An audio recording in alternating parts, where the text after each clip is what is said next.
By the way, my name is Daniel Appiah, a lecturer at the University of Ghana Business School. My background is political science. So I was more interested and focused on matters of politics and then governance. And when I moved to the business school as a lecturer, I never dreamt of going there to teach. My whole idea and intention was to go back to political science to teach. Unfortunately, they didn't pick me. And someone at the political science department said, go to the business school. I said, what am I going to do there? They said, there's a public administration department and they teach a lot about governance and business. So when I shifted to the business school, my whole orientation about governance and politics changed. And I came to really understand that really governance is the engine that creates the environment for businesses to thrive. And so if I'm going to talk about governance, then I have to link it to really business. And so I have become more interested in businesses. And then during the past 6 years, when I got to know also about this World Bank project on doing business across countries, I became more excited about the performance of countries in doing businesses.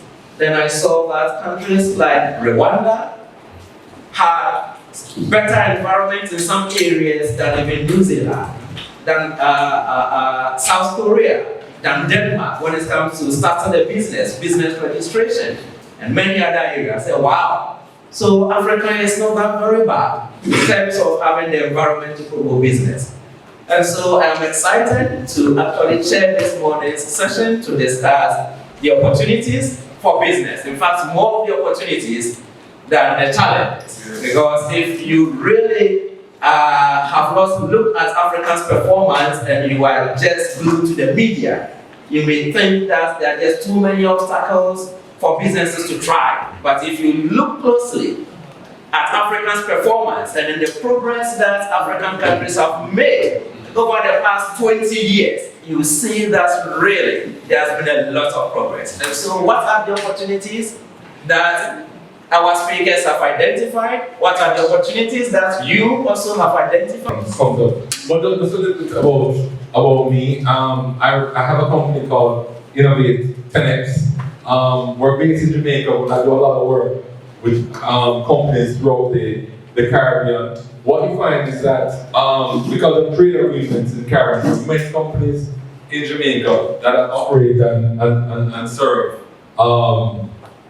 just the whole entire Caribbean community. So JMMB, which is where I got a lot of my experience, is a financial institution with banks in Jamaica, Barbados, Dominican Republic, I think in St. Lucia as well. They have investment companies, they have return services as well throughout the Caribbean and Latin American market. So there are many companies like that they operate their head office, maybe in Jamaica, it may be Barbados, it may be Trinidad, it may be Latin America, but we find a way to do a lot of commerce between the countries. And that's working well because one of the things that some of the paradox is talking about is Caribbean and Latin American air travel. The more commerce you have happening, is more likely it is to be.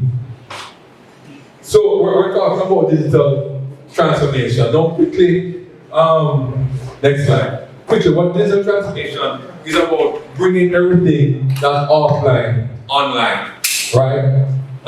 Similar in Jamaica, like here, that we do have traffic problems, and therefore, if everything that you want to do to get out of your business, you have to jump in your car, go into the traffic, go to a government office to conduct business, and so forth. It is a waste of time. It costs money, that slows down the economy. So basically, in Jamaica, just like here, we're all about digital transformation.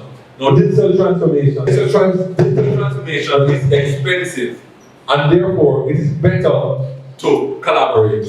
Now, we can be approaching digital transformation as consumers, meaning that we buy solutions and implement it. That also makes it more expensive. What happens there is that usually when you look to buy from US, UK, and so forth, these expensive systems that don't fit your economy, and you have to do a lot of customizations. affordability, and funding for digital transformation. The expertise, training, and knowledge to do digital transformation. Digital payments, there's still, like in Jamaica, still a lot of cash for, I would say, for majority of SME transactions. Now you guys have already solved that problem. I understand that your mobile money has taken off in this country. It has not done so in Jamaica. Data security and privacy, that's another big area of concern. So some of the things, the foundation for digital transformation, having broadband, we're asking more whether or not we have good internet in Jamaica. That's something that we've been working on. Again, here, I know you guys have probably solved that particular problem. The other thing is that making business be able to be online, that they have a presence, they have a website maybe, or they understand how to use WhatsApp for business and so forth. So a lot of commerce can happen digital. Financial inclusion is another thing that we're working on in Jamaica. We want to bring everybody along. It's not, we don't want to have and have not. When it comes to digital transformation, we want the entire country to be able to take part in it. And certainly, digital innovation is another key area where there's a lot of research that you have to do in order to find solutions to your unique problem. Yeah, so a lot of things that come with digital transformation, you're talking cloud applications, you're talking mobile applications, data analytics, AI adoption, cybersecurity investment. Now again, when you talk about collaboration, a lot of the journey that Jamaica is on, Ghana is on a similar journey, right? These things we could approach it, which we are doing it now, we're solving our own problems, doing our research, finding solutions, training our universities and so forth. You guys are doing the same thing. You guys may be ahead of us when it comes to certain digital products, and in some areas we may be ahead as well. So that's where we have to do some research and collaborate. We're listing out some opportunities here. So the foundation already established for us to do business together. We need to make the right people know in terms of who needs to know so that commerce can actually begin. In Jamaica, we have organizations like the Jamaica Technology Digital Alliance.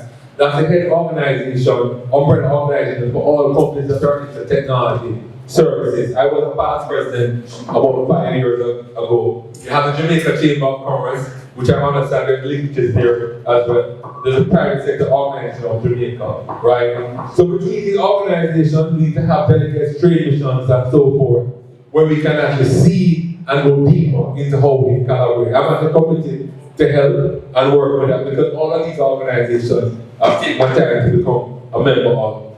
In terms of the universities, most universities, but all universities in Jamaica have digital innovation labs. That means they have students, graduates, undergraduates, postgraduates, working on solutions, many of them for private industry. You'll have the equivalent here, right? Again, we should have showcases where there are presentations between universities of what we're working on when it comes to digital transformation. And we see what could actually be collaborated. It's very easy to collaborate in the digital economy. Very easy. I mean, many times now in Jamaica, because of COVID, we've learned to work remotely. And we're good to work in community. So there's a lot of joint projects I see we could be taking on. Work exchange internships for Ghana technical students or young graduates to live and work in Jamaica and vice versa. I have a tech company. If there were young, bright, ambitious Ghana technical people that want to come and join my company, work for a year, we find a way to get them settled in. Now we get a program going, vice versa, very important, because that will build for generations to come the community to work together. Create your database of reporting for digital solutions and problems solved by Ghana, Jamaica, digital ecosystem. So when I work at EGO, as a director, head their technical committee. Now, EGO is the Ministry of Government that takes care of all of the government agencies with respect to their technical solution. So we do a lot of work for the police force. We build systems for the police force. When you get stopped, you can get a digital ticket. The first time was that right of the tickets manually. They can look up from their mobile phone your history, how many points you have, traffic points that you have. if you have a warrant out for your arrest, if you have insurance on a car, does everything available digital. Now we built out systems like this. We built out systems for tax administration. So you find out that when you want to, a lot of government services now you can actually do online. Not sure, hopefully Ghana do the same thing for its systems. But these things are very expensive. And one thing that I encourage, as a member of a technical company, that I like the fact that we're building these solutions. Because to buy these solutions from other countries is very expensive, and then you don't get what you want. So it's better to build it. Now again, if we had governments collaborating at that level, as the chair of their technical committee, I'm willing for us to find equivalent here, so we can talk about and see what projects that we're working together. And again, what I'm saying, there will be areas in digital transformation where Jamaica is ahead, and vice versa on the other side. So we need to look at these things. I mean, certainly when it comes to digital transformation, it's to serve your citizens better, it's to empower your business to become more efficient, right? To scale. Innovate tenants is about scaling companies. So therefore, what will happen now? When we digitize our services to consumers, to citizens, it will build the economy. And that's what we want to do. Thank you very much.